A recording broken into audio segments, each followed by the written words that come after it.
All right, well, I will start letting people in, or let's a few latecomers come in. Activators always want to get going pretty quickly. I think those of you that have viewed before know me. My talent themes are up there. What I love is trying to coordinate the wisdom that is the coaches from all around the world. How might we learn together? So I love these sessions for that connection, the learning from each other and with each other. I'm really thrilled that we have Oscar with us today. So Oscar is also a Gallup accredited coach. He leads with individualization, relator, ideation, learner, and responsibility. Oscar and I met in Sydney probably about 4 or 5 years ago at one of the Gallup Alumni's. Oscar, was it the one that Paul Allen was at? No, I missed that one. I think it was two before that, Charlotte. So Okay, yeah, all right, cool. So I'm looking up my notes about 6 years ago. Yeah. Oh my God, longer then. So I met Oscar there, and I've been following him regularly on LinkedIn and all his posts about listening. And when I was at Mercer, we connected a couple of times, and I'm always in awe of the knowledge that you have. And I'm also very slightly nervous when I talk with you, Oscar. It's like, oh my God, am I listening properly? Because I have this tendency to talk too much anyway. So I am gonna hand straight over to you, Oscar. I think everybody that's joined has probably already looked you up, has certainly seen when they would have registered your very impressive bio, your background and where you've been. But I always say, you're the expert on you. So I would love to hand straight over to you to lead this session, and I will just be your moderator in the background. Thanks, Charlotte. Good morning, good afternoon, and good evening, wherever you are in the world. Or as someone said to me the other day, happy generic time of the day to you, whatever that might mean. I'm amazed that people are listening in Switzerland. What time of the night it is in Switzerland. I'm very grateful for that, and everybody in the US as well. Welcome. I'm on a quest to create 100 million deep listeners in the world, and whether I achieve that in my lifetime or not, I'm not really sure. A strength coach once said to me, where I declared my goal to create 10,000 deep listeners in the world, they just said to me, come back next month and add a zero. That was the entire coaching conversation. And I scratched my head and said, are you joking? Is that it? And they said, yeah. So I went away. That was a literally 1 minute coaching session. I came back next month and said, I've figured out how to do 100,000 deep listeners in the world. And Matt said to me, great, add a zero, come back next month. And I just went, oh my God, is this what we're going to do every month? He said, Oscar, here's a dirty little secret. If you can achieve your goal in your lifetime, it's not ambitious enough. And those words stayed with me for quite a long time, and thus the quest for 100 million deep listeners in the world. But I was talking to Kevin out of Georgia in Atlanta a couple of months ago, and he said, Oscar, you got to open up a few more outlets and you can do 1 billion deep listeners in the world. So for me, my intention for today is to get this group of people here right now, not just to listen to me, but to curate an environment where we listen effectively to each other. And one of the first things I'd love you to do is move your mouse and go up to the top right of your screen and change the view to speaker view rather than gallery view. One of the fastest ways you can improve your listening productivity is to reduce distractions.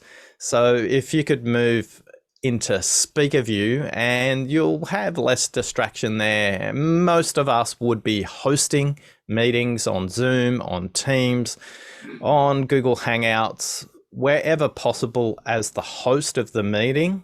There will be times where you want to encourage people to move out of the gallery view and into the speaker view. And today I want to role model some examples of when we're going to move to listening with our eyes closed, for example, rather than listening only with our eyes during a conversation as well. So I'm really curious right now, what's one thing that frustrates you when other people don't listen to you? Pop it in the chat window. What's one thing that really frustrates you that annoys you, that gets you really frustrated when other people don't listen to you. And what I'm role modeling here immediately is I'm trying to listen to this system in a very speedy way and then start to pick out the themes in there as well. What I'm also trying to do is make the themes visible across the system immediately. So we're creating the context right up front. We understand where everybody's coming from, and we want to make sure that we're listening not just to the person speaking or to our host Charlotte, but we're all listening to each other. So I'm going to pause. Bear with me because I'm going to come over here and have a look at what's going on in the chat. And I'd encourage you to do the same as well. Have a look at what your other participants are doing here in the chat window. Wow, look, what an amazingly engaged group, Charlotte. I'm often struggling right at the beginning to get everybody engaged in the chat window. This chat window is on fire. It's fantastic. Some lovely common themes. I feel dismissed. It's uninteresting. Having to repeat myself. That's a common one I see. When they come back to similar and bigger problems, it's a time waster. Feeling unvalued. I hear that one very often. I feel unimportant. I feel insignificant. There's a lack of respect and trust. It's like the information I'm sharing. Momentum suffers. That's an interesting one, Vladimir. I might pop back and have a chat to you about what you mean by that. When you know it'll be a bigger problem later and it's not handled now. All right, so Vladimir and then Leo, if you're okay to come off mute, I'd just love you to expand a bit on Vladimir. Momentum suffers. Tell me more. Hi, yes, for me, it means there's wires crossed and the deep, significant information perhaps is missed. Okay, thank you. Thank you for the clarification. Good insight. Leo, for you, could you expand a bit on what you mean by this? Sure, I think everybody has had that moment. It's and I think it's that moment when you're trying to get something across and it's not landing. And you're worried on the impact when it's not landing the way you want it. Thank you. Thank you. I think one of the things that working with the leaders that I work with, and they're listening, too many of them are listening to the very first thing people say or the very first theme in a report. Too many go deep too early and they don't go wide enough in a conversation. And when you go wider in a conversation, I always encourage people, when it comes to listening, explore first, discover second. Too many people have a listening orientation for discovery rather than exploration. So by going wide, you start to discover systemic issues much faster. And the reason you'll discover them much faster is in conversation, as an example, when you're dealing with an issue, the neuroscience tells us something very basic. The basics of neuroscience says, although I speak at 125 words per minute to 150 words per minute, I can think at 900 words per minute. So the likelihood that what I say is what I mean is about 11%. You get better odds on a roulette wheel at Las Vegas. You get better odds in a gambling casino. So for many of us, what we're not even conscious of is when it comes to listening, we go too deep too early and we don't stay curious enough long enough to go wide. And for many of us, when it comes to conversational listening, it's going wide, then going deep, that we can deal with systemic issues. Too many people listen for symptoms rather than systemic issues there as well. So when it comes to the first level of listening, what I'd encourage all of you to explore right now, and I'd ask you to, when you read this thread, when you read this chat, I'd love to understand, were you listening for differences or were you listening for similarities when you were reading what was in the chat window? Just put a D or an S in the chat. Were you listening for differences or similarities?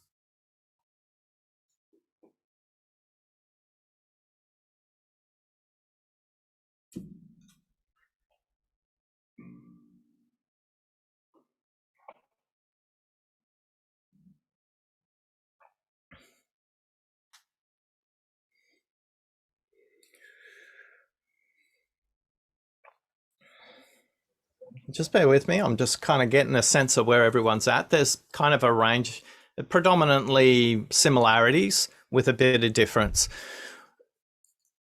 Most people have a listening bias for listening for similarities. This emerges in groupthink in systemic approaches when it comes to organizations. So when it comes to listening, we want to be conscious of when should we be listening for similarities and when should we be listening for differences. Not enough of us are conscious of this bias in our own approach to listening. So listening for similarities or listening for differences, neither is right or wrong. The question is, when is it appropriate to be listening for differences? And when is it appropriate to be listening for similarities? And great leaders can flex muscle and do both, depending on the context they find themselves in. So a simple example of listening for similarity is if you're doing workshops that are trying to define a set of norms, a team culture, a project kickoff meeting as an example, what we want to do there is at the beginning, we want to start to listen for similarities and differences. If we're trying to make decisions that involve the whole group, sometimes similarities are critical, but sometimes they're not. Sometimes we want to actively encourage a different perspective. We want to encourage people to listen systemically. And one of the simple systemic listening tools we can always ask people is this simple question: if a customer was listening to this conversation, what would they be surprised we haven't discussed? If a customer was listening to this conversation, what would they be surprised we haven't discussed? If a shareholder was listening to our conversation, what would they be surprised we haven't discussed? If a regulator was listening to our conversation, what would they be surprised we haven't been discussing? So for too many of us, we only listen for similarities because of the people in the room, whether that's a virtual room or a face-to-face room. So whether you're listening for differences or similarities, the question is really simple. What's useful for the group in this moment? What's useful for the group in this moment? So for many of us listening for differences and similarities, we have a primary preference. I want to do a very, very simple exercise with you right now. My daughter-in-law, Jen, is a judo player. She competes at Olympic level. This is 10 years ago now. And as a judo player, you have a unique relationship with pain. You basically want to stay conscious as long as possible. And it's not uncommon for a judo player who is losing a match to basically be grabbed around their head and knocked out unconscious. Now, Jen practiced at a dojo that was 2.5 kilometers from her home. And she was very excited because on her 21st birthday, she got a beautiful push bike, a bicycle to get her from her home to her judo dojo. And on the second week that Jen was going to the dojo, she was hit by a car on her bike on the way to the dojo. She broke her ankle and the bike was mangled. Funnily enough, she was more upset about the bike than she was about her ankle. She put her bike on her shoulder and hobbled to a local surgery that she knew was in between her and the dojo. It was about 750 meters. When she walked in, the receptionist saw what had happened and ushered her straight into the doctor's room. The doctor took one look at her and started the process of diagnosing. What I'd like you to do right now is describe in the chat window, describe what the doctor looks like for you. What age is the doctor? What gender is the doctor? What nationality is the doctor? What height is the doctor? What weight is the doctor? Over to you. Describe the doctor.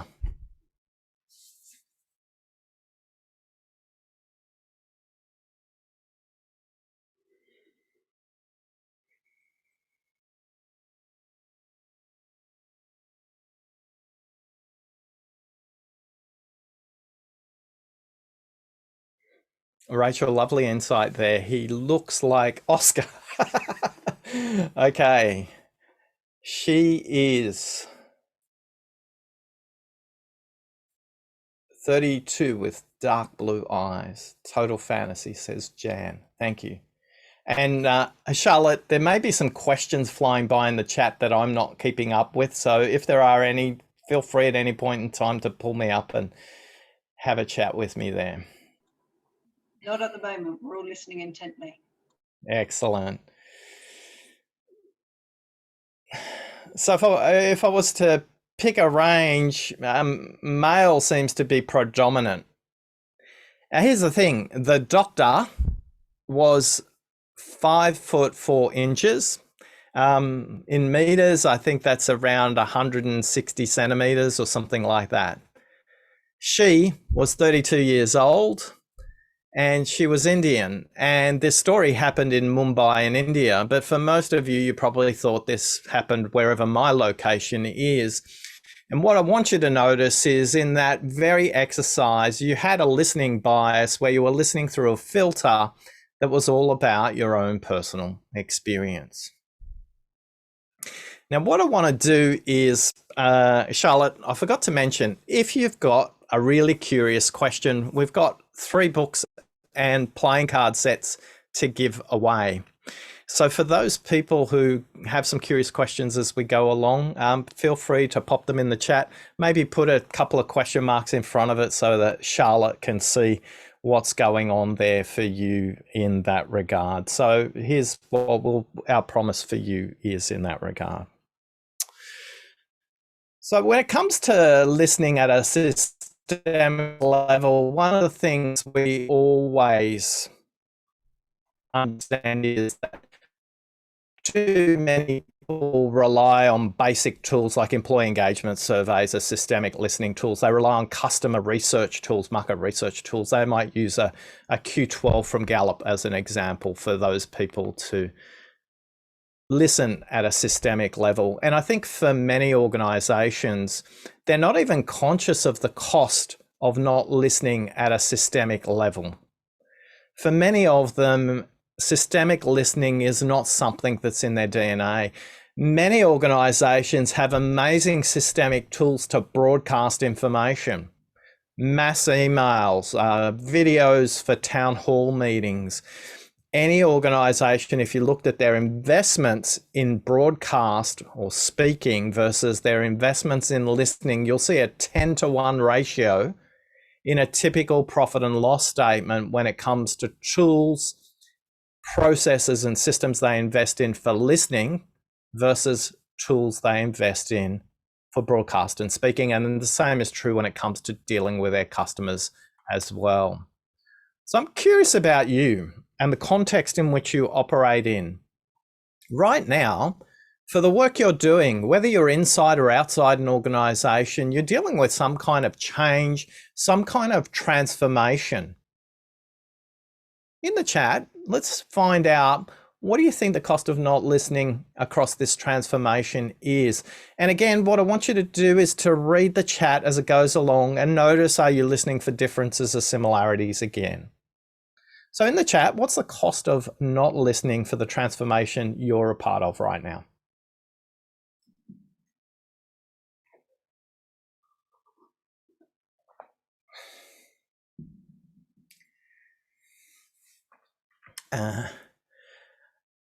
Thanks for the question on pain, by the way.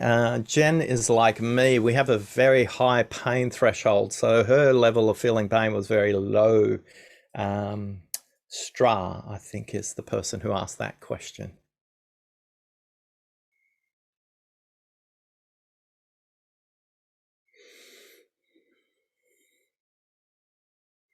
Andy, if you're okay to come off Please tell us more about the reference you made to the link there.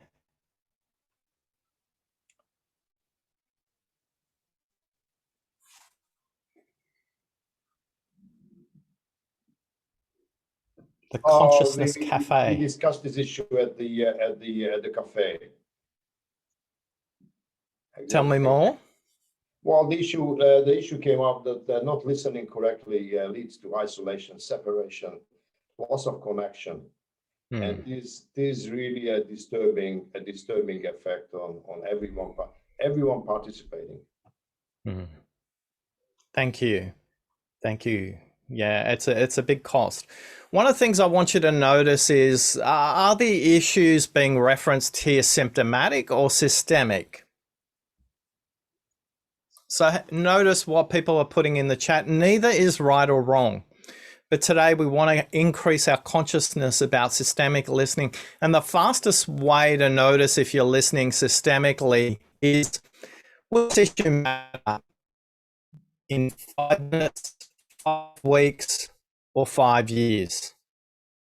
It's a really good way to think about the implications of a systemic versus a symptomatic issue. A systematic issue will stick around for 5 minutes or 5 days or be there for 5 months and 5 years. And it's making that focus of your listening is where you're going to get the breakthroughs in your transformation. Too many of us are dealing with symptomatic issues when it comes to listening. Just bear with me. I'm just going to collect and see here. Wow, some really thoughtful responses here. Jamie, have you got a moment? I'd love to invite you to talk to me more about leaders enforcing a program they aren't practicing. They don't listen, so frontline staff aren't buying in. Yes, sir. What would you like to know? I'm curious if you've seen that as a one-off or you practice in lots of different locations and organizations and you see that as a system-wide issue. I believe it's a system-wide issue. I use two what I would identify as listening tools, the SWOT analysis and the Gallup Q12. SWOT analysis are used in strategic planning retreats, and the Gallup Q12 is utilized in healthcare organizations who are trying to measure and drive the engagement of their staff. As it applies to the Q12 assessment, as an example, Q7 is at work my opinions seem to count. I have found that we are measuring whether opinions seem to count, but the truth of the matter is that it's not being practiced at an executive level. And therefore, I have frontline staff saying, it doesn't really matter what I do at my position because my manager isn't doing this, and I know the administrator's not doing this. And that's a systemic thing where this program is never going to work if it's not built from the bottom up. Great. So let's get a +1 if you have this issue. And what's the question you'd love to ask Jamie? Because I've got a couple of questions I'd love to ask Jamie about. So that's the symptom. What's the cause? Because leaders don't want to be two-faced. Leaders don't want to be saying one thing and doing another. I think the leaders I work with genuinely want to do that. But I believe there's systemic issues creating this. And I'm curious what your hypothesis is here, Jamie.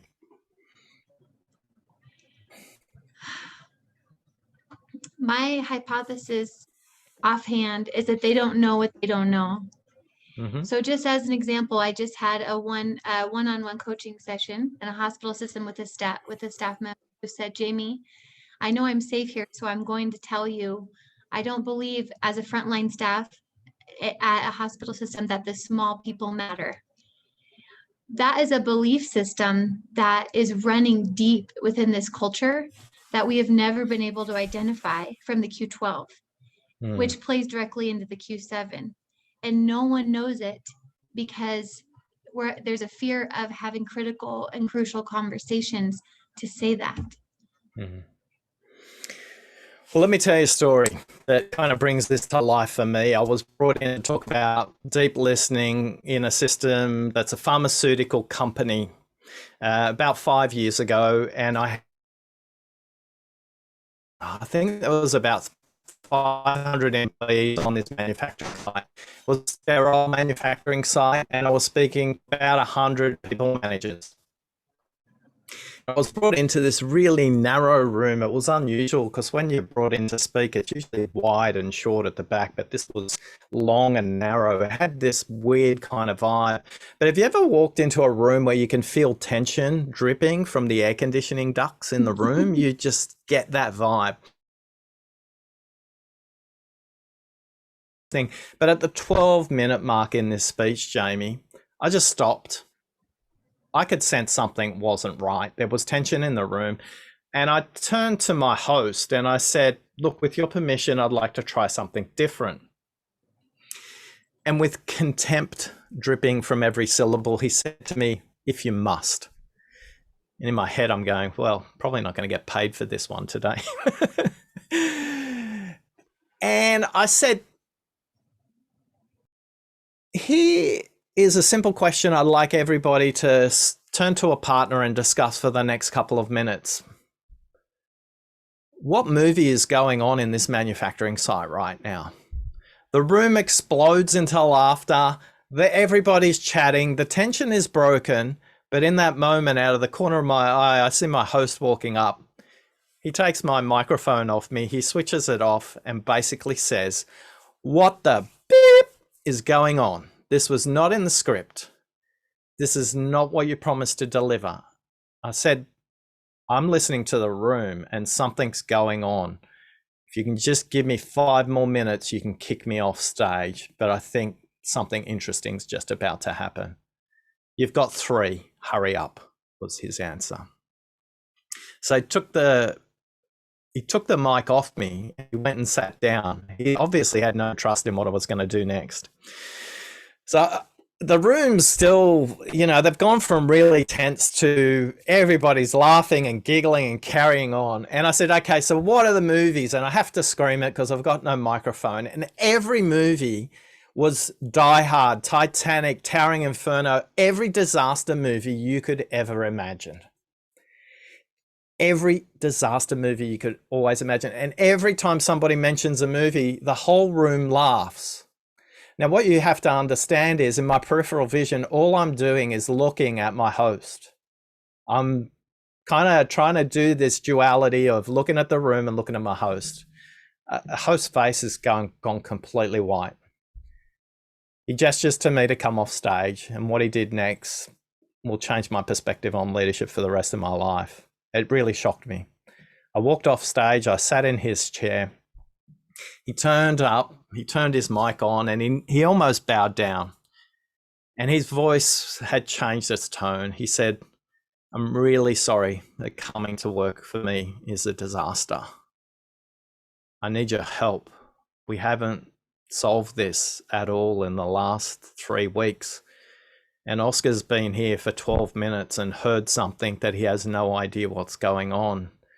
If you're all okay, I want to hand this over to Oscar for the rest of the day if required, so I can learn how to listen to you.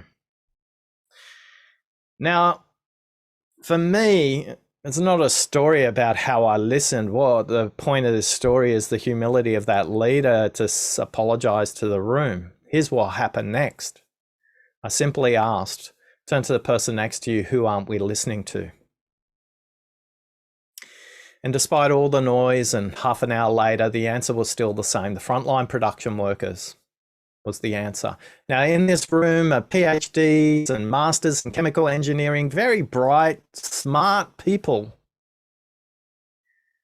Yet they weren't listening to the frontline workers. What I was to discover later when I came back for the debrief 30 days later, they have something called daily control meetings in their manufacturing system. And a frontline worker had put a card in about 8 weeks ago. And the card says, there's rust on this pipe. I think it needs to be fixed. But for that pipe to be fixed, they needed to stop the production line. To stop the production line cost them $5 million a day. It was a $35 pipe, by the way. What they discovered is they ignored this frontline worker who had worked for the company for 35 years. He was a very loyal employee.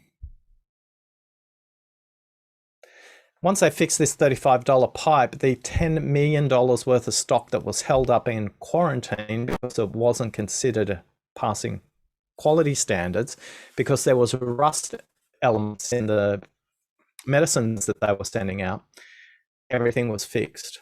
Now, before we judge this manufacturing system too harshly, before we judge the leader too harshly, it's the curiosity to ask the simple questions.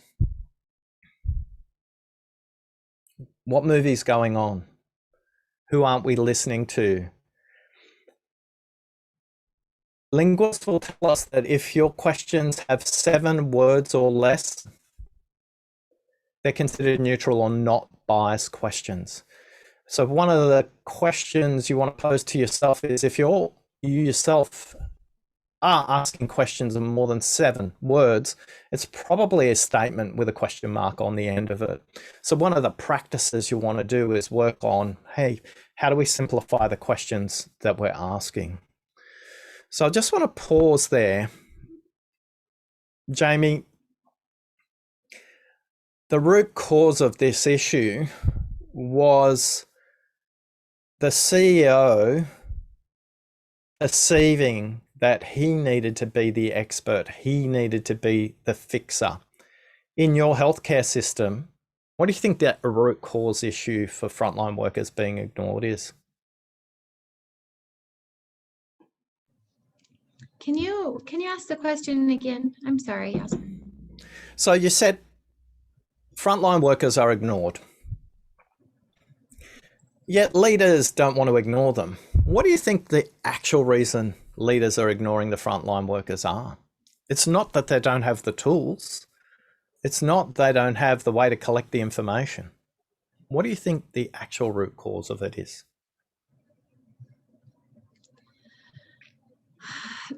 I don't think I have the right answer.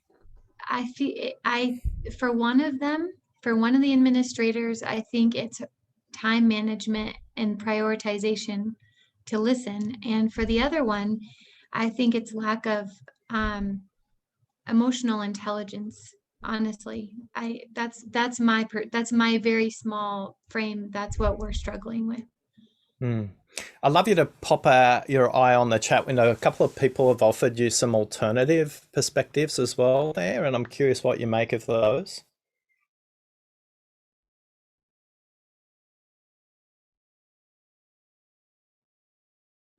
Power dynamic, fear of failure. They don't know what questions to ask that could open up the door to insights. Any of those handy for you? We're not trying to solve it today. It's just about making progress, I guess. Yeah, well, when I attribute lack of emotional intelligence, I immediately go to this fear of vulnerability as a leader, fear of looking like you don't have the answers, that you don't know how to be, the leader that your people need you to be, and therefore not asking the right questions. So I think the chat box is spot on, honestly. Okay, on the bottom of the Zoom window, we've got a little reaction button. And if you'd like to ask a question to Jamie by audio rather than in the chat window, just press the little heart button if you'd like to ask a question. I just want to get a room sense if there's anybody wanting to speak to you and maybe offer your perspective that might be useful. We're not going to fix it today, but I do want to explore what practical perspectives might exist in the room. And Charlotte, I'll need you to kind of navigate around there and see if anybody's kind of want to come off audio and speak there. All right, we have one heart from James. Yep. James, over to you. Hi there. Hi, Jamie. A curious question I have would be, who else would you talk to within this leader's circle of influence that you could learn more about that person? It's a great question. I have relationships with all of this administrative team, but I don't know who outside of them I could go to. And I don't even know if I know what questions to ask.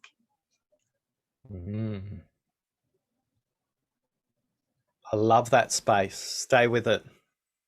I think you do. I think you need to feel them rather than think them, though. I think you're stuck in your head rather than exploring the fullness of what your humanity brings there, Jamie. So just stay with that and kind of have an intention over the next couple of days just to ponder that question, because it will emerge for you. I think with a bit of time and a bit of space, that will happen. And you have an amazing cadre of people here all cheering you on and wanting to help. So if you want to help Jamie, please. Yeah, James says, trust your instincts that you know the right question. It'll come when you need. I concur. Yeah, great stuff. Okay, what I want to do, I just want to ask you again, are you listening for similarities or differences? So what I want you to do, rather than put an S or a D into the chat one, what I want to do is put a C in there if you're conscious, since we started talking about similarities and differences. So C, I'm conscious of it. At a letter N, no change. C, I'm conscious of listening for similarities and differences in this dialogue so far. And N, no change.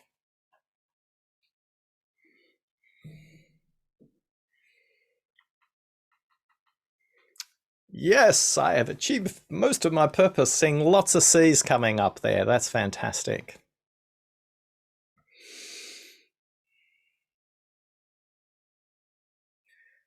Jamie, I just want to acknowledge your courage and your vulnerability to come and play in the dialogue there. I hope that's helped you, and I hope it didn't make you feel uncomfortable. I sense that there's a little transition that you're going through right now, but also some power from the group is coming to you about the potential of what you could change with this. Thank you. Thank you. I'm very comfortable. Thank you. Excellent. So most systemic listening initiatives don't understand this distinction. Too many listening initiatives are actually hearing initiatives. The difference between hearing and listening is the action that you take. So how many employee engagement surveys and market research surveys, if printed out, would make really good doorstops because they're that heavy, but never get actioned? So I want to give you a really simple framework to think about systemic listening. And I'm going to say some really heretic things next. It's like, I've spoken to many anthropologists on the Deep Listening podcast. I've spoken to Jeffrey Ho from Google's People Analytics team. And one of the things he says, Michael Henderson, an anthropologist, is if the employees are not involved in the design of the questionnaire, you're going to have cheerleading parties, cakes, balloons, hand clapping, lots of emails to recruit people to actually fill in the survey because they don't believe it's theirs. If you're using standardized instruments like a Q12 as an example, anthropologists will tell you from an anthropological point of view, standardized cross-company survey tools are bordering on insanity because they are not designed by the people in the system. They are there to provide standardized reporting, thanks to Fred Taylor and the team way back in the 1920s. So you can compare yourself across industries, across organizations of similar size, but it doesn't move the system if the people don't understand the questions, if they weren't involved in doing that. Now, we'll give you a tip if you are using standardized ways of collecting employee engagement survey data. And the same is true, by the way, in customer market research data. They need to be involved in the design process as well. Make sure you have a group of people in the organization that you take through and understand what they interpret by the question, because what you put in the question and what they interpret from the question is very different. And we saw a really good example when Jamie was mentioning this much earlier on. So step one, is if the systemic listening tool isn't collaboratively designed, it's designed to fail. Tip number 2, be clear in how this information is going to be used. There's no point collecting it if you're not going to use it. What will this question change in terms of incentives? What will this question change in terms of procedures, processes, and systems? What will this change in the way your performance is measured? This needs to be very, very clear, not only in how it's collected, but how it will be used. One of the things that leaders and employees get frustrated about is, and they get head faked by, is verbatim. Verbatim inside the employee engagement survey. So many red herrings come about by people not analyzing systemic themes rather than getting head faked with really well articulated verbatim. Employees that leave comments that confuse the people because it doesn't correlate to the data in the system. Again, I remember talking to Jeffrey Ho, the Google Analytics guru, and he said, if you're not connecting your listening systems with your performance systems, you have designed a system that will fail. If you're not connecting your listening systems to your performance systems, you're designing a system to fail. How many of your leaders are working on themes rather than issues that are symptomatic? The last 2 are very simple. Make sure you define an action plan and communicate it. The second part of this is where most change fails when it comes to systemic listening. There isn't enough about consistent communication of progress. It is not enough to say, here's our action plan. You need to go back to the people who created the feedback and say to them, this is our action plan. Does that make sense? And then consistently communicate progress. Now, my very small data sets, I speak to a lot of organizations who are software companies that create employee engagement surveys. Culture Amps, Qualtrics, Gallup, SurveyMonkey, all these systems that are collecting employee engagement. And I said, for God's sake, tell your people to stop surveying their staff until they actually implement the action plan from the last one. Because I will guarantee you that if I looked at the last 3 employee engagement surveys, there are at least 3 themes that are consistent that haven't been actioned. And you can correlate the lack of an action plan to the themes to the level of employee responsiveness. If you do not action what people are asking you to do, your employee engagement response rates will be between 50 and 70%. Those systems that implement an action plan and communicate the progress of it are getting employee response rates over 85%. So they don't have to do cakes, and they don't have to put candy out, and they don't have to put balloons and send out emails and have managers trying to recruit people to do surveys.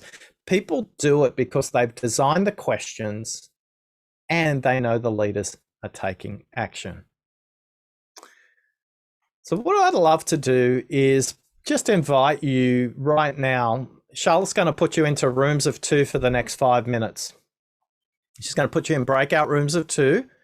And what I would love you to do is just discuss this issue in your room. Whoever is first, alphabetically by name, you'll go first, and play to your strengths as you go into those rooms. But in these breakout rooms for the next 5 minutes, you can chat about the biggest frustrations, whether it's a Q12, a Qualtrics, a Culture Amp, whatever systemic listening tool organizations you are a participant in. So just have a chat. Where do you think the frustration is for the employees, the managers, and the executive? Charlotte, are you okay to pop everybody into rooms for the next 5 minutes? Yep, just doing that now, Oscar. All Just right. making If anybody's sure, unclear, making sure I've got 2 in each one. Sorry. no, that's no problem. If anybody's unclear on the instructions, please let me know.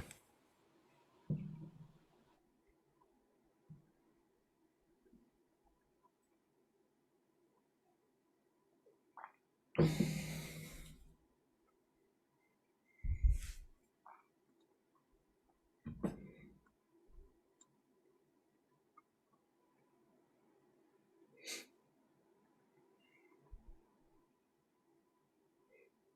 we staying here or are we going there?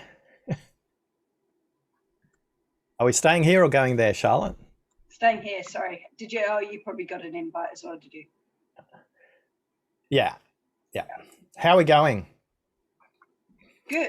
How's it going for the audience? Good, I think. It's an interesting test for me because I've been trying to kind of toggle to make sure that I'm listening, but also, kind of watching what is going on in the gallery view. Yeah, but no, I think it's good. There's a couple of questions you may have seen come up in the chat room. I haven't, but if you direct me to the ones that you think we should come back to. When they come back, we'll just get a quick debrief in the chat window from them, by the way. Okay. I'm not sure if you want to pause the recording now or not. Hang on. You can record us immediately. We've been recording the whole way. We just paused it while you're in the breakout groups. Just in the chat window, please write in your themes. What were the themes you discussed in your group?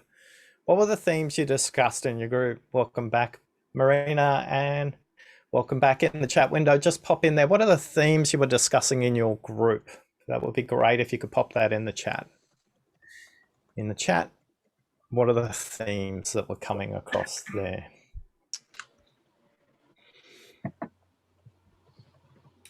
In the chat, just pop in the themes you were discussing in your group. In the chat, what were the themes you were discussing in your group?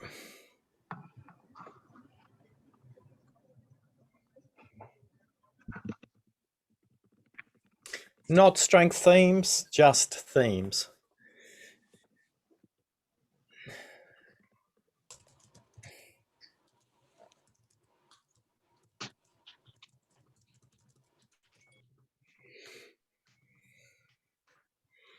Lovely insight, Anne Hawkins. If I could teach the world to connect with that, that would be really powerful. Great reflection. Welcome back. As you're coming back in, pop into the chat room. What were the discussion themes you were exploring in your group?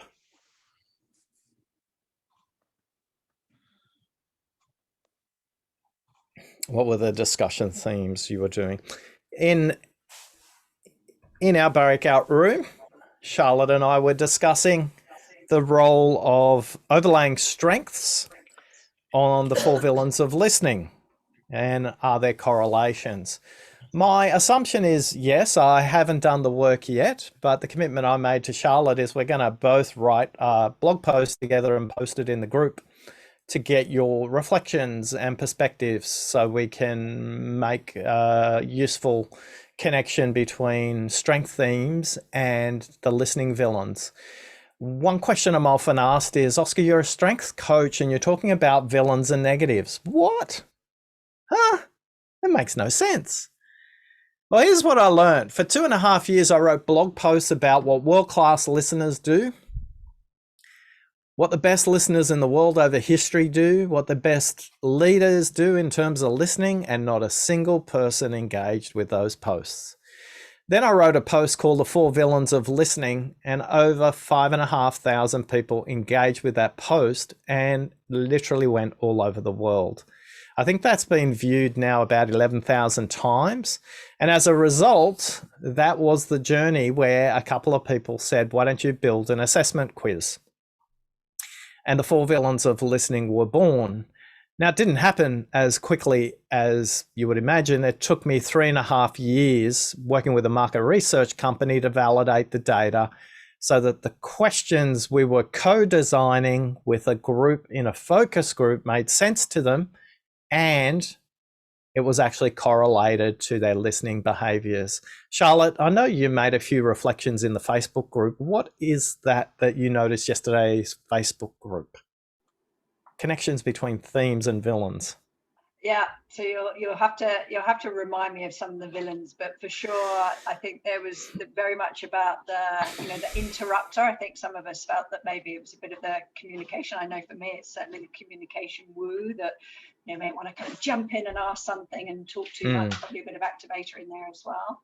I think the sort of signpost. What was the signpost one, Oscar? Shrewd. Shrewd. Was perhaps a little bit of a ranger and the maximizer, and some people are saying, yeah, I could see that as well. So yeah, I'll have to look back and see. That's great. Just as a learning exercise, what's one thing you're going to take away from today and apply immediately? Pop it in the chat. It's not for you, honestly. It's for everybody else, because you may have picked up something they didn't notice. So please, in the chat window, pop in there one thing you'll do immediately. Thanks, Holly. You've subscribed to my podcast, but I'm curious what technique or tactic you'd use as well. I'm grateful. Thanks for subscribing to the podcast where we interview hostage negotiators and high court judges and anthropologists and all world-class listeners in the world. Speak of you with my next Zoom meeting. Thank you, Anne. Implement the collaborative question process. Jamie, I would be fascinated to stay on that journey with you. Stay in touch. Listen for differences, not just similarities. Distinctions between symptoms and systems. Thank you. Review my questions to maintain neutrality. Be curious. Explore and go wide before you go deep. What movie's going on in this warehouse right now? Thanks, Cara. Yeah. What movie's going on? What color? Yeah, my favorite one is always color. And people go, color, orange. I said, okay, so what does orange mean? What we're really doing is giving everybody a permission slip to tell the truth. So in that warehouse example, the only thing I gave the entire room is permission to tell the CEO something that everybody was saying behind their back. I always say the undiscussables are always discussed, just not in front of the people who can fix it. I'm on a quest to create 100 million deep listeners in the world, and you've given me the greatest gift of all today. You've listened to me. Thanks for listening. Back to you, Charlotte. So, Oscar, I just want to make sure that we cover off a couple of the questions that maybe popped up in there, and just make sure that anybody... I didn't miss any questions, because we've got such an amazing active chat. I'm scrolling through it. Even as I'm scrolling through, it's still kind of like moving and changing.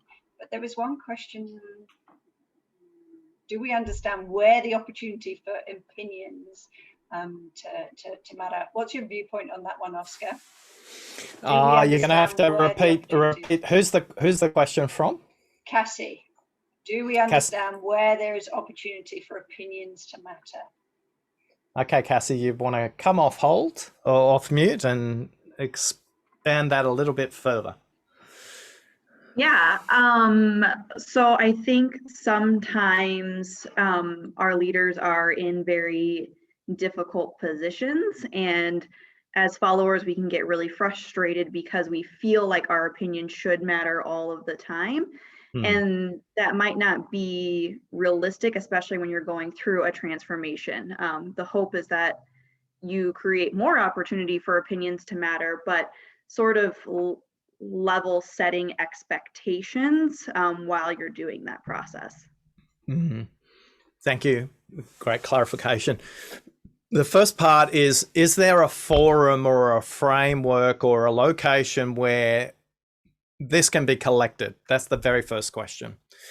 The next question is, and think about this in a team meeting as a start, but then we can move it up into bigger systemic views as well. The next part of it is, if the opinion expressed is completely individual, it may have merit and it may not. One of the things I would say to people in team meetings, and I particularly get asked this question by introverts, is like, when do I speak up? Because when I speak up, people pay attention, but I always speak up too late. And I always say, the opinion that matters is, do you think other people in the group are holding this view and just aren't saying it?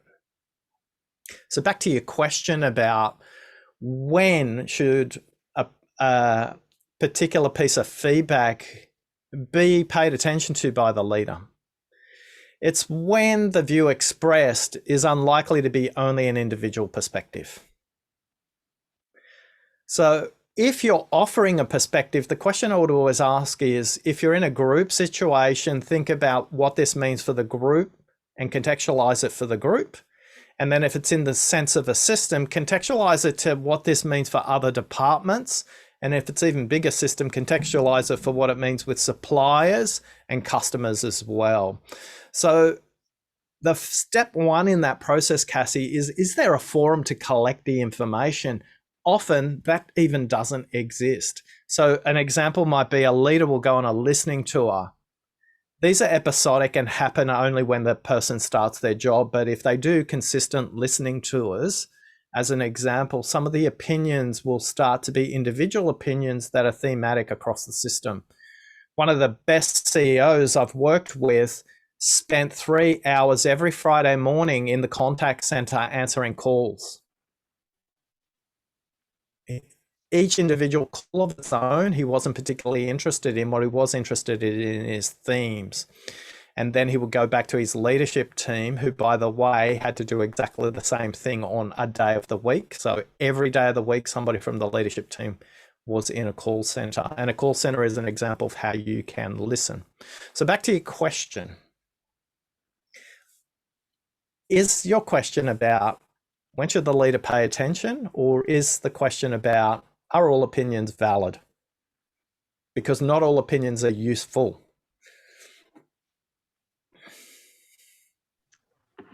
I think that that's an excellent question. And even just kind of sitting with that right now, even if they're not valid, trying to figure out some way to capture the patterns. So that way, if there are, I really liked what you said about individualized opinions that then become themes that you start to notice. So you're not discrediting an opinion because it seems like it's just an individual opinion. Yeah. And just stay with that. All opinions are valid. Are they all useful? It's the same with feedback. All feedback is valid. It's not always useful. Sure. Thank you. Thanks, Oscar. Sounds like something you can go and apply pretty quickly. Mm-hmm. Excellent. All right. Anything else there, Charlotte? Yeah, James had a question about, James, are you still there? Do you want to ask your question directly? It sounds like, how do you help a leader who doesn't think he has a problem listening? Yeah. I was just curious about like your encounters with leaders or people in general that don't believe that they have a listening problem. Like I'm listening to my people, etc. It's like, how have you helped them become aware of that as an issue to shift it without? Because you can't just tell someone you're not, you're a bad listener. That's how I feel anyway. All right. So James, you're going to be my crash test dummy executive, right? So you've just said to me, I don't have a problem listening. Okay, great. Tell me one thing you've changed as a result of listening to your people in the last 90 days. I've implemented another survey to listen to them. Excellent. The difference between hearing and listening is the action you take. In the last survey, what was the action you took? I told my managers, the ones that report to me, to go and create an action plan and go and do it. Great. And what I'm really curious about is what you changed personally as a result of the feedback.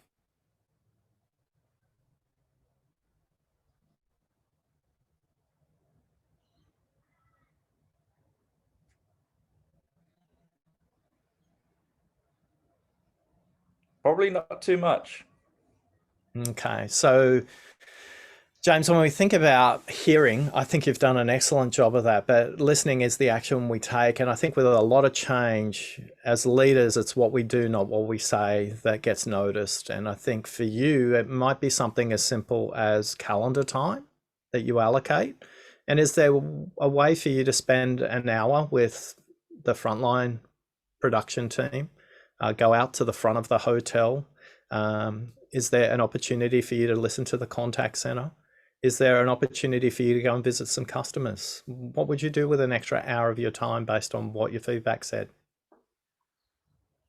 I think it makes sense to be able to spend a little bit more time, just to even an hour a week or something like that. And I think in a leadership role, James, it's not an extra hour. And what I want you to do is make a conscious trade-off. What are you going to take out of your calendar to listen more? And that's kind of, we want to individualize, and this is back to Jamie's point earlier on. Unless the leader changes, like most of my work is not working with anybody other than the leadership team to ask them what they're going to shift in their calendar. Like that is the currency of an executive team. What are you going to move out of your calendar, not do more of, because you can't do more? What are you going to remove and what are you going to put in its place?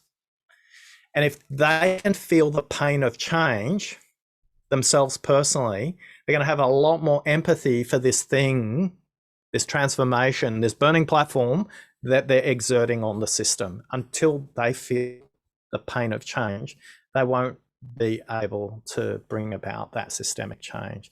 Jamie, which one of those would be useful for you in working with a leader of the things we discussed, James? Any of those phrases?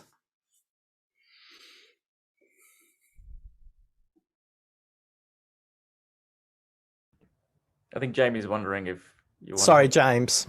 Right. I think definitely the calendar one, the time one. Because what I do hear a lot is, and you see this in their calendars, you try and book some time with people, it's just all blocked out. Yeah. So here's my other fun calendar question. James, if I color coded your calendar based on your strategic priorities, what would I notice?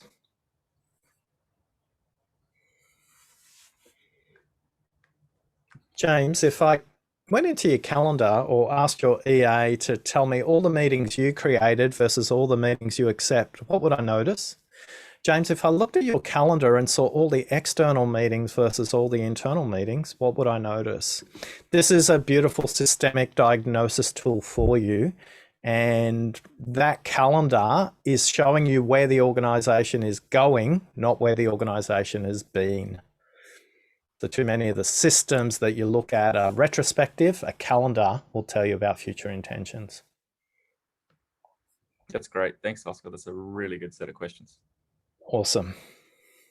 Oh, right there. Oscar, are you all right for a couple of other questions? Yeah. I've left till 9:30. Everybody always wants to ask me questions because I get people to ask questions.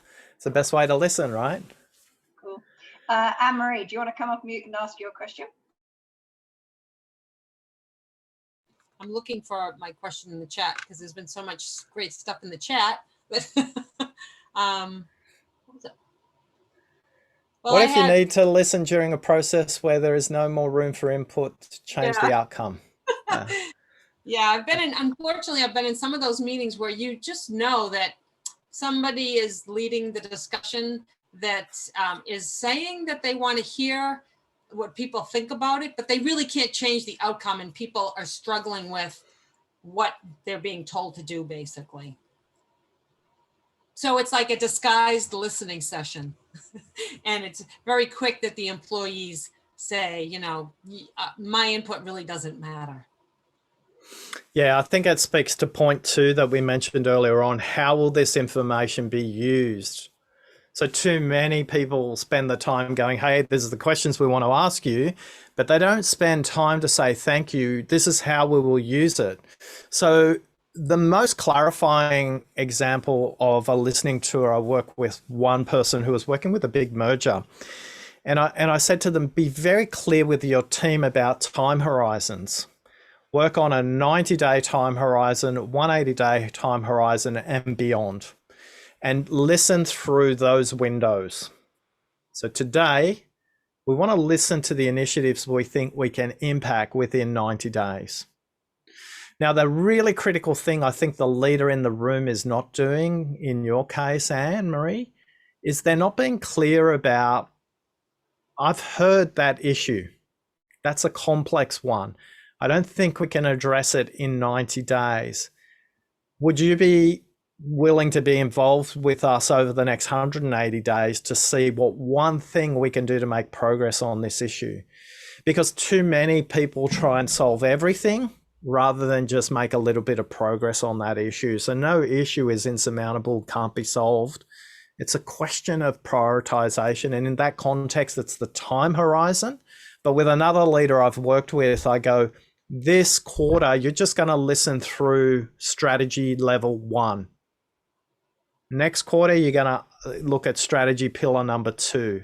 So your listening needs to be thematic and compartmentalized so that the people giving you the information, the worst listening tours are, tell us what's broken. Yeah. Well, you're going to get a laundry list from occupational health and safety issues to reception to the website to it's like, that's not helpful. Not enough people in listening tours or systemic listening set up the context or the boundary conditions to go, this is what we can work on. If we focus really well on the next 90 days, we're going to work in this box. I think leaders who are managers just do that. Yeah. I'm curious what your problem is. Nah, that's a useful question, but a powerful transformational question is, today, I just want to hear from you all the things you think is broken in the way we engage with our customers via our website, our call center, and our application forms. That's going to be a really rich, actionable conversation. That's going to get really good micro change as well as macro change as well. So back to your question, is that helpful to get the context set up front, and also for the leader to be really honest with them and go, that's something we can't address in 90 days, 180 days, but are you willing to stay in the conversation with me? The survey projects that I've been involved in those have been like the pivot points where the authenticity comes through, because I think we were talking about this in our breakout session, that the employees, they're adults usually for the most part, and they understand that you can't do it all, you can't fix it all, you know. So when a leader is being really authentic but says, I'm not going to drop the point, but I want to see what we can accomplish in 30, 60 days that would move the needle, that is authentic and honest and makes a difference. So that's and it's an adult conversation, because too many people turn up in a workplace where their leaders move into a parental orientation and think about their employees as children, and that's not productive for anybody. Well, thank you. That was very helpful. Thank you for that. Pleasure. Maureen, you typed a question in chat, but I'm not sure if it was a question to Oscar or do you have something you wanted to ask? Yeah, just from a strengths perspective, being an activator, there's this great word somebody once told me, I feel when I'm listening to context or people who need to communicate so much, I feel that it's eating up my time, the chronophage, as we say in French. So my question is, out of respect, how do we dance around that? Could you say that? Magic pill? Could you say that word in French again?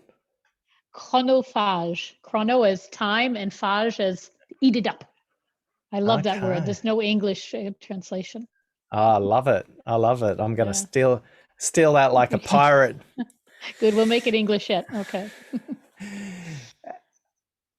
The number one thing people don't do in one-on-one communication, and I think your question is in a dialogue, either in a group setting or a one-on-one setting.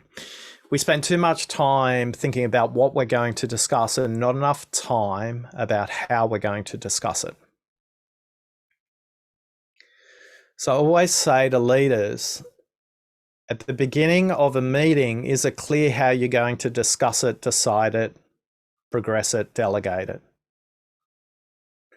And then are you reserving, and you need to reserve 5% of time for that and 5% at the end to ask the simple question, if we were to have this conversation all over again, what would we do differently? Here's the number one question people don't ask that creates a really powerful listening context for the speaker, who speaks a lot. The woos of the world, right? What would make this a great conversation for you today? This becomes a compass setting for the listener when the person gets repetitive, elongated, or whatever, to come back. And by the way, good listening does involve some form of interruption. A good listener is like an editor. Your job is to help the speaker advance their thinking not for you to do a faux therapy session. Too many people think good listening is therapy, and in a commercial or for purpose context or a public sector context, nothing could be further from the truth. So a good listener is like a good editor, and they will say, so imagine the conversations, you've asked them, what will make this a great conversation for you? Remind them at the 7-minute mark, great. You mentioned this would be a great conversation for you. Are we making progress on that? Where would you like to take it? What else have we got to discuss on this topic? These are all the how questions or the process questions of the dialogue, and not enough people have those. Now, as coaches, ironically, that should be one of the first things you think about, but I'm not sure all conversations you have are coaching conversations. Yet for conversations, you know, where the person needs to get a lot they think by saying, then just ask them that question at the beginning. What would make this a great conversation for them? And then reference it back every 5 to 7 minutes and check in with them. What you'll find is that first bit where you go, what will make this a great conversation? You go, oh, gee, that's going to take a bit of extra time. It doesn't. Your elapsed time in the dialogue, because you're using these checkpoints all the way through, actually reduces. What we know is that people who use these techniques, they get 4 hours a week back in their schedule because they're having the conversations about what matters rather than what people are saying. So we want to keep calibrating back to that. Does that help, or is that actionable for you? Wow. Okay.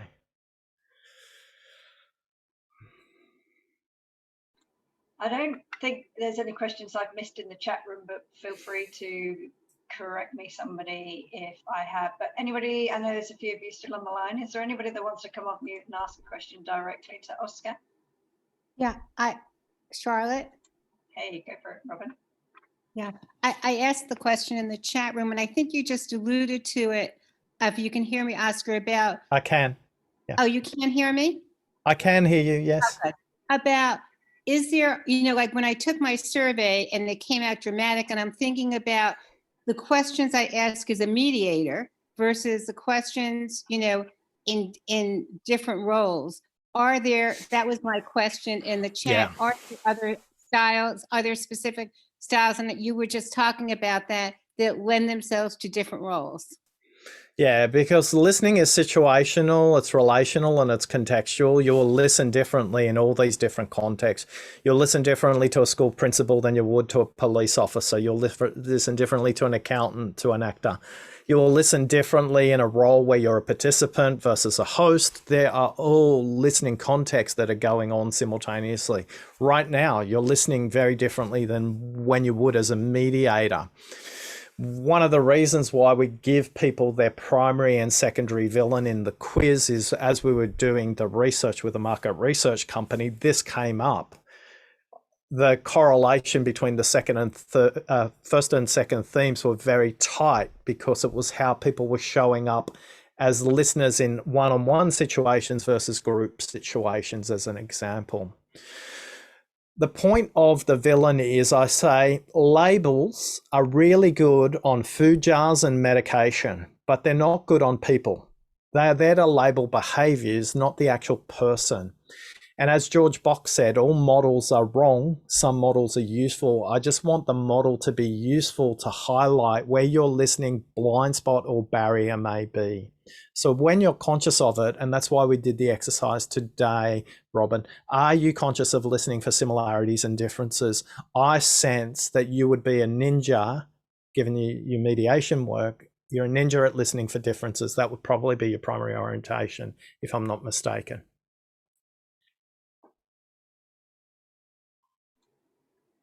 That was gold, that one. Anybody else want to come off mute and ask Oscar a question before we let him go? I just have a quick one, Oscar. I mean, I could keep you online all day, so please stop me. But you said two things that I didn't quite catch. So blind spot versus barrier, and I'll stop there for the moment. Yeah, so blind spot, I don't have an awareness it exists. barrier. I know it exists. I haven't made progress, or I'm choosing not to do anything about it. So you can get the report and it gives you 3 simple actions to do. Now you've moved from blind spot to barrier. Now what you choose to do with it is completely up to you. Too many of us, whether it's a Gallup, whether it's a Q12, we have all these amazing tools that put these wonderful spotlights on where we could work on. It's just, what do we prioritize?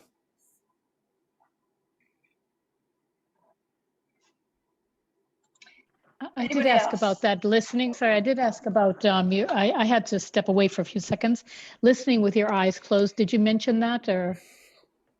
Yeah, I didn't get to pointing that out today. But one of the things with Zoom fatigue, as an example, I encourage hosts to use a part of the meeting where they know that there's nothing particularly visual that people need to worry about, and actively encourage people to listen with their eyes closed, just for 5 minutes to give them a break. Now, for some people who are visual learners, that's going to be difficult for them, but that's okay. It's not about, we're not trying to push them out of their comfort zone. We just want them to reduce visual distractions. We know blind people can listen at a rate up to 3 times faster than sighted people, as an example, but they can also hear nuance in voice much more differently. So when we get people to listen with their eyes closed and make a reflection back, one of the things they notice very quickly is things that are said in how people say it rather than just what they're saying. But the primary reason we get people to do this is just to give them a rest, on the process of visual listening. Somebody asked a question: individualization, relator, ideation, learner, and responsibility was the questions about what are my top 5. Yeah, and it's a constant battle for me. The ideation went absolutely nuts when it came to creating the quiz, but responsibility kept saying, you need to ship something, you need to ship something, you need to ship something. So we just shipped a lot of first-time things that were imperfect to a very small cohort, and they did a brilliant job of helping us understand how to improve it. Oscar, would you mind sharing, you mentioned about your book and also the playing cards. How do you, I recall that you very kindly sent me a deck of the playing cards when I was at Mercer. Yep. How do you recommend using those? Tell us a little bit about the playing cards. So let me just kind of show you what the cards look like. There are 50 cards in the playing deck, and all the cards are organized into the 5 levels of listening. Let's see if this works. If I put that up, hopefully you can see that. So they're all organized along the same way, with a concept and explanation, and then on the back is a tip and a question you can ask. So this one says the concept is all about their face. The explanation is, notice their facial cues, their frown, their smile, or anything else. Tip: to help keep yourself in the discussion and improving your listening, take time to notice the other person's lips. Is there a pattern in the speaker's face and their body language during the discussion? So they're all organized that way. There are many ways you can use them. You can use them individually, Charlotte. You can use them in an accountability circle, whereas I might give this to you, Charlotte, and say, I'm working on this week. Can you point out when I'm doing it well? Can you point out when I'm not doing it at all? You can use it in team meetings. We've had people particularly use the level 3 context questions in sales meetings, in customer care meetings, in manufacturing system meetings, in professional services meetings. People have used it in training sessions as well, leadership offsites. We've had it used in prisons by prison guards on how to listen across the prison system. We've had school principals using them. They've been used in financial services organizations. The use cases are quite vast, and there's some information and some videos and guides on the website as well there if you get the cards. And if you get the cards, what I typically do is I book a half-an-hour session with you and go, what's your use case? Let me contextualize that for you and give you a couple of examples where other people have used the cards may be useful for you as well. We are developing, Charlotte, a villain-specific set of cards at the moment as well. So there's a set of cards we're developing right now specifically for the shrewd listener, the interrupting listener, the dramatic, and the lost listener. So these ones are very generic, the ones I've shown you. That sounds really cool. One of in the general kind of Gallup Facebook page, the students' Facebook page, we see a lot of questions come up about, oh, what's an activity I could use, or what's a resource I can have here? So it sounds like there'd be some great linkages there of how might some of the strengths coaches and facilitators help people discover their strengths, but also at the same time help make sure that they're listening. And that's my kind of query about connecting the strengths with the villains. And there's not going to be any perfect correlation. It's here's something you might want to watch out for, and here's something that you could do differently as a result. Correct. Yeah. That's cool. Oscar, thank you so much. It's been amazing. Like, I've learned so much. I think it's fantastic that we've recorded this so that we can share it with other people. I'm really looking forward to later on today as well.